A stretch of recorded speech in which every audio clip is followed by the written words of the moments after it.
Hi, my name is Kirsten. I'm the occupational therapist. My understanding is that we're here to help with childcare with a brachial plexus injury. Yeah, this is my baby, Jenny. She had a brachial plexus injury, and I really would like to take her home, but she has a splint on. I don't really know how to dress her when we go home, and I'd really like to continue breastfeeding just to save cost, but every time you pick her up, her arm hangs, so I'm hoping that you can help me with those things. Yeah, of course. How about we start with the positioning, since you were mentioning how her arm hangs? Okay. Yeah. Okay, so if we were to pick her up, what we're going to want to do is we're going to want to make sure that this arm is, nice and supported. Mm-hmm. So holding her kind of close to you, just to kind of make sure that it's not like flopping around or anything, because we don't want to make the injury worse. And then you'll just do that while you're feeding her, whether that's breastfeeding or bottle feeding or whatever your preference is. And then if you were to move it the other way, basically the same thing. So you're just kind of like holding that arm, and that's how we're going to kind of just make sure that she's nice and safe and secure. Okay, great. I'll try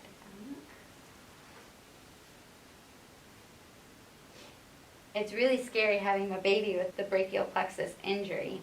Oh, the splint on here, what do we do with the splint? Okay, so basically with the splint, once we have her laying back in the bassinet, we could try and show how to take that off and put it back on. Okay. So as you see, there's these nice straps right here. So you just kind of undo those. And then you should be able to just kind of slip that off. Okay. And then it's just the reverse of that to put it back on. So that's just kind of putting it right on here. And then if the straps come off, that's completely okay. Don't panic.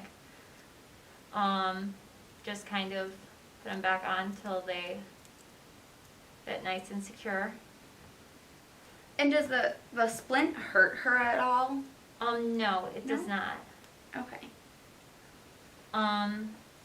Basically the splint is just to kind of to keep that arm nice and secure, so that it's not like, flopping around or getting into or getting like more injured or anything like that. And so basically with that, you're just going to want to make sure that you're following the wearing schedule. Okay. So usually that might be like 2 hours on, 2 hours off, and then at night. But I'm sure that I or the therapist working with you at that time will give you like a specific wearing schedule. So just it'll be nice in there. So. And then when she's wearing the splint, I noticed that her hand gets kind of sweaty. Is that normal? That's something where you'll probably want to, like, when you're taking it off, you'll want to kind of like open the hand and see if there's anything like that. Okay. You don't really want it to have too much sweat or perspiration. If so, we might almost want to look into maybe having like a stockinette or something like that to absorb that. Okay, perfect. Yeah, we don't really want to have any like infections or anything. Okay. And if there's any like, infection or injury, I guess, or from rubbing or something, then we'll probably want to like let the physician or the therapist know so that we can address that. Okay, I'll be aware of that. When I'm working with her, I know that they said something about some exercises to do. I'm really afraid of moving her. Yeah, we can of course do that. So for range of motion, you're going to be doing this probably whenever you're doing a diaper change or whenever we're doing dressing. Okay. So you would probably want to do this on both sides to kind of keep it equal, but it's especially important on the affected side. Okay. So first we'll do some shoulder flexion. So that'll be holding kind of small arm and the wrist, and then kind of like holding that for about 20 seconds, and then releasing that.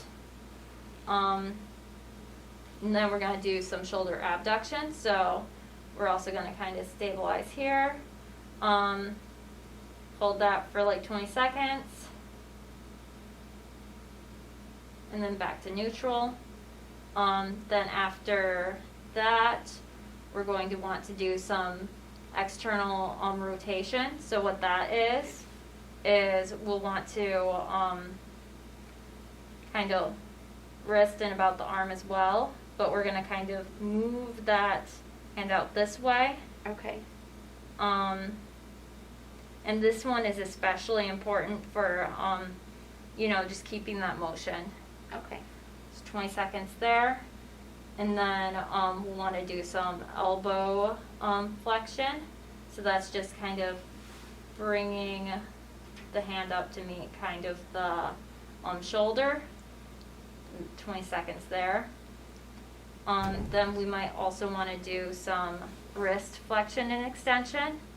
So with that, we're going to want to kind of like press in and then press out. And when you're kind of like having their hand go out, you want to kind of like stretch out those fingers.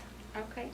And open that hand. And that will also give you the chance to kind of check for any redness or anything like that from the splint. Okay. And you know, if there's any of that, then I mean, if it immediately goes away, it should be okay. But if it's not, then maybe find the therapist or the physician to kind of address it. Okay. All right. And you can also do other motions, like if you wanted to do some supination. I could probably do these exercises when I'm playing with her as well. Yes. So. Okay, so I'm going to have you try to take off the splint and put it on, just to test your learning.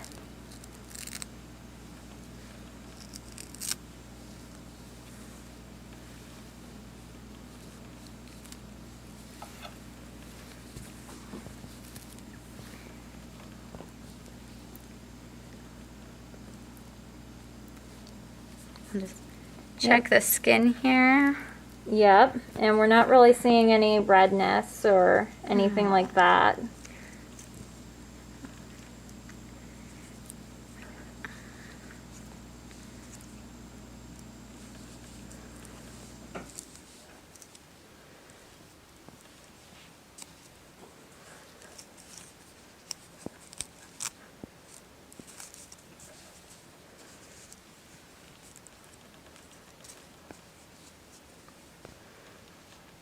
Okay.